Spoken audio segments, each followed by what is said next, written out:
আমি তাদের বিচার চাই, তাদের ফাঁসি চাই। আমাদের এতিম বানাইছে, আমরা এখন কোথায় যাব? আমার বাবাকে এরকম চাঁদা দিতে রাজি না হওয়ায় বাবাকে মেরে ফেলেছে তারা। আমরা এখন এতিম হয়ে গেছি, আমরা এখন কোথায় গিয়ে দাঁড়াবো? বাবাকে যারা শেষ করে দিয়েছে আমরা তাদের বিচার চাই। এভাবেই যেন কান্নাজড়িত কণ্ঠে কথাগুলোই বলছিল চাঁদা না দেওয়ায় ঢাকা মিটফোর্ড হাসপাতালের কাছে কাণ্ডের শিকার লাল চাঁদ ওরফে সোহাগের মেয়ে সোহানা। তার বয়স 14 বছর। ভিউয়ার্স, কাঁদতে কাঁদতে আরও অজানা তথ্যই জানিয়ে তিনি কি বলছে, যা শুনলে যেন সত্যি অবাক হবেন আপনিও। তাই এই বিষয়ে বিস্তারিত জানতে সম্পূর্ণ ভিডিওটি দেখে সঙ্গেই থাকুন। শুক্রবার 11 জুলাই সকালে ঢাকা থেকে নিহত লালচাঁদ ওরফে সোহাগের মরদেহ তার নিজ বাড়ি বরগুনায় নিয়ে যায় স্বজনরা। পরে সদর উপজেলায় 7 নম্বর ঢলিয়া ইউনিয়নের ইসলামপুর নামক এলাকায় তার মায়ের কবরের পাশেই তাকে দাফন করা হয়। নিহতের পরিবার সূত্রে জানা যায়, সোহাগের বয়স মাত্র যখন 7 মাস, তখন বজ্রপাতে না ফেরার দেশে চলে যায় তার বাবা আয়ুব আলী। এরপর জীবিকার তাগিদে মা আলিয়া বেগম, শিশু সোহাগ ও তার আরও 2 কন্যা সন্তানকে নিয়ে বরগুনা ছেড়ে রাজধানী ঢাকায় পাড়ি দেন। ওই সময় থেকেই সোহাগ ঢাকায় বসবাস করতেন। তিনি দীর্ঘদিন ধরেই ঢাকায় মিটফোর্ডে মেসার সোহানা মেটাল নামের একটি দোকান চালিয়ে জীবিকা নির্বাহ করে আসছিলেন।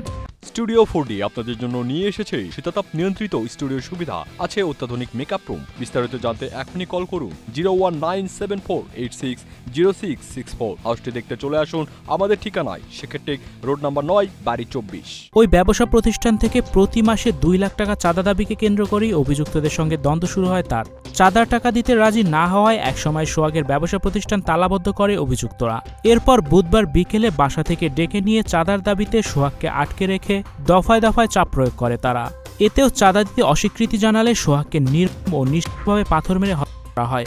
নিহত সোহাগ তার স্ত্রী সন্তান নিয়ে ঢাকায় জিনজিরা, কদমতলী, কেরানীগঞ্জ মডেল টাউন নামক এলাকায় বসবাস করে আসছিলেন। তার মৃত্যুতে গভীর শোক প্রকাশ করেছে এলাকাবাসী, কিন্তু সেই সাথে তার ছেলে এবং মেয়ে যেন কান্নায় ভেঙে পড়ছেন। তার ছোট্ট মেয়ে কান্না করতে করতে শুধু একটা কথাই বলছে, আমার বাবাকে মেরে ফেলা হয়েছে। এত নির্মমভাবে মেরেছে যে যা বলার ভাষা প্রকাশ করা যায় না। আমরা তো এখন এতিম হয়ে গেলাম, আমরা এখন কাকে বাবা বলে ডাকবো? কে আমাদেরকে দেখভাল করবে? এভাবে যেন কান্নাজড়িত কণ্ঠে এই কথাগুলো বলছিলেন তার ছোট্ট মেয়ে সোহানা। এদিকে খোঁজ নিয়ে জানা যায়, সোহাগের উপরে যারা এই নৃত্য হত্যাকাণ্ড চালিয়েছে তারা সবাই হচ্ছে যুবদলের অঙ্গ সংগঠনের নেতাকর্মীরা। তাদের মূল লক্ষ্যই হচ্ছে চাঁদা নেওয়া। যারা চাঁদা দিতে অস্বীকৃতি জানায় তাদের উপরেই এই নির্মমতা চালায় তারা। আর এমন তথ্যই পাওয়া গেছে ইতিমধ্যেই। Icon focus 24 TV, powered by 4D Fourth Dimension। আমাদের চ্যানেলটি সাবস্ক্রাইব করে আমাদের সাথে থাকুন।